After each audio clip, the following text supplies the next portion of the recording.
कार्तिक मास के 5वें अध्याय की कहानी।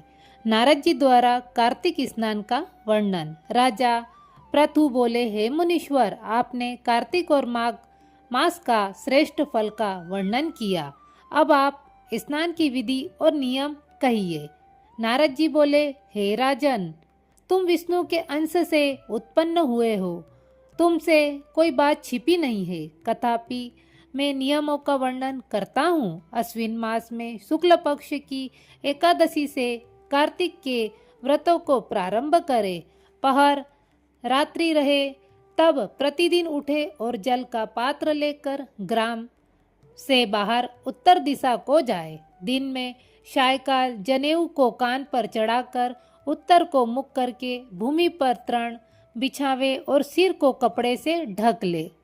मुख को बंद करके थूकना और श्वास लेना बंद करके मलमूत्र का त्याग करें। यदि रात्रि हो तो दक्षिण दिशा को मुख करके शौच करें। शिशेंद्रिय को हाथ से पकड़कर उठे और मिट्टी लगा लगा कर जब तक दुर्गंध दूर न हो धोता रहे। यह नियम इस तरह गृहस्थी करे। ब्रह्मचारी को इससे दूर रहना, वानप्रस्थी को तिगुना और साधु सन्यासी को चौगुना शौच क्रिया में करना उचित है। जो शौच क्रिया दिन के लिए कही है उससे आधा रात्रि में, इससे भी आधा रोगी करे और इससे भी आधा मार्ग में चलने वाला करे। नहीं करने से संपूर्ण क्रिया निष्फल हो जाती है। जो मुख शुद्ध नहीं करते उनको मंत्र भी फलदायक नहीं होते, इसलिए दातुन करना भी अत्यंत आवश्यक है। वृक्ष से कहें, हे वनस्पति, तू हमको आयु, बल, यश, तेज, संतान, द्रव्य, यज्ञ एवं वेद पाठ की शक्ति और बुद्धि दे। इस प्रकार मंत्र को पढ़कर बबूल, गुलर आदि किसी दूध के वृक्ष की 12 अंगुल लंबी दातुन लावे। श्राद्ध तिथि व व्रत के दिन दातुन न करे। प्रतिपदा, अमावस्या, नवमी, षष्ठी तिथियों और रविवार तथा चंद्र सूर्य ग्रहण के दिन दातुन न करे। कांटों के वृक्ष, कटेरी, संभालू, कपास, पीपल, वट, अरंड और दुर्गंध वाले वृक्षों की दातुन न करे। तदंतर विष्णु और शिव के मंदिर में प्रसन्नता से विधि पूर्वक पुष्प, गंध, तांबूल आदि ले जाएं तथा भगवान को बिल्व पत्र आदि पूजन के उपचारों के साथ नमस्कार करके गीता आदि स्तुति गान करें एवं मधुर वाणी में भजन गावें।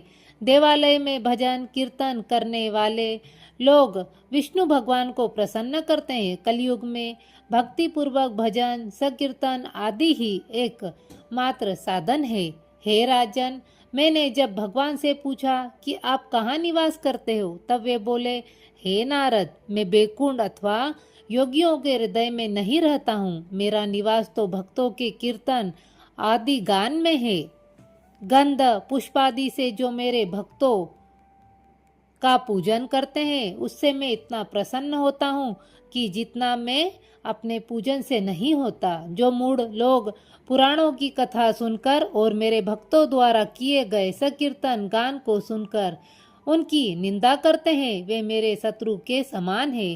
सीरस, धतूरा, कटेली, मल्लिका, सेमर, अर्क तथा कनेर के फूल से विष्णु की पूजा नहीं होती। गुड़हल, कुंद, सीरस, जूही, चमेली, मालती, केतकी आदि के फूलों से शिव की पूजा नहीं होती।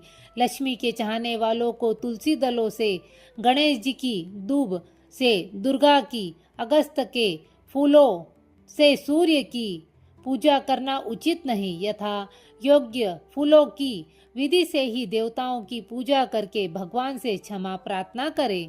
हे सुरेश्वर, हे देव, मैं मंत्रहीन, भक्तिहीन और क्रियाहीन हूँ, अतः अज्ञानतावश मैंने आपकी जो कुछ भी पूजा की है वह परिपूर्ण होवे। फिर प्रदक्षिणा करके दंडवत प्रणाम कर भगवान की कीर्तन, स्तुति आदि उनकी प्रसन्नता के लिए करें तथा उनके सम्मुख गान आदि करके प्रार्थना द्वारा अपने अपराध क्षमा करावें। कार्तिक मास की आधी रात्रि में विधि पूर्वक विष्णु और शिव का पूजन करने वाले अपने पूर्वजों सहित निष्पाप होकर वैकुंठ को चले जाते हैं।